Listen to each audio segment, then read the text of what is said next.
Dans les dernières semaines, j'ai continué la finition de la maison en installant notamment les plinthes. On regarde ça. Dans la dernière vidéo, j'avais débuté la pose des cadrages. Pour être en mesure de continuer et de terminer la pose des cadrages, j'ai eu à compléter le capage intérieur de la porte d'entrée. Pour débuter, j'ai soufflé le pied de la porte avec du plywood de Merisi. Ce soufflage est nécessaire pour contourner le ciment des murs de la fondation et de la lisse de bois traité sur laquelle la porte est installée.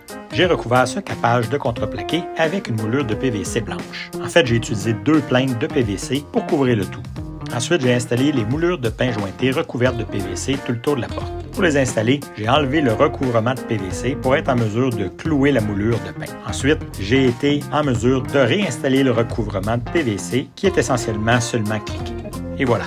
Maintenant, je suis en mesure d'installer les cadrages autour de la porte, en utilisant la même technique que j'ai utilisée pour les autres cadrages, c'est-à-dire de les couper et de les assembler avec l'acier glue dans l'atelier avant de les installer. Bon, il me reste encore les cadrages d'une dernière porte à faire, celui de la porte coulissante de la garde-robe de la chambre d'invité. Mais avant d'installer le cadrage lui-même, il faut que j'installe la boîte de porte. C'est maintenant fait. Ensuite, j'installe le cadrage de la porte. Maintenant que les cadrages de porte sont installés, je peux installer les plaintes. Comme pour les cadrages, j'ai décidé de fabriquer moi-même les plaintes. Dans le cas des plaintes, avec du MDF 1,5, en gros, ça consiste à découper sur le banc de scie à 4,5 pouces de large, arrondir le coin avec un fer d'1/8 de pouce sur la toux. Ensuite, j'applique une couche de primer, je sable, j'applique une première couche de peinture de finition et je pourrai les installer. Voilà, j'ai commencé à installer les plaintes. Je dis j'ai commencé puisqu'en gros, j'en ai 80 longueurs de 8 pieds à installer, mais que jusqu'à maintenant, j'en ai installé à peu près la moitié. J'ai installé les plaintes où c'était possible, ou en fait, où c'était facile. Essentiellement, je n'ai pas encore fait les garde-robes et les salles de bain. Parce qu'il faut déplacer des choses, ou parce que je dois attendre d'avoir installé les meubles avant de poser les plaintes. Maintenant que certaines plaintes sont installées, pour terminer le travail, j'ai utilisé un produit de rebouchage de plâtre pour remplir les trous laissés par les clous. Une fois qu'il est sec, j'ai utilisé la sableuse électrique pour sabler ces endroits. Une fois que tout est sablé, pour combler l'espace entre la moulure et le mur, j'ai utilisé un calfeutrant en tube pouvant être peint.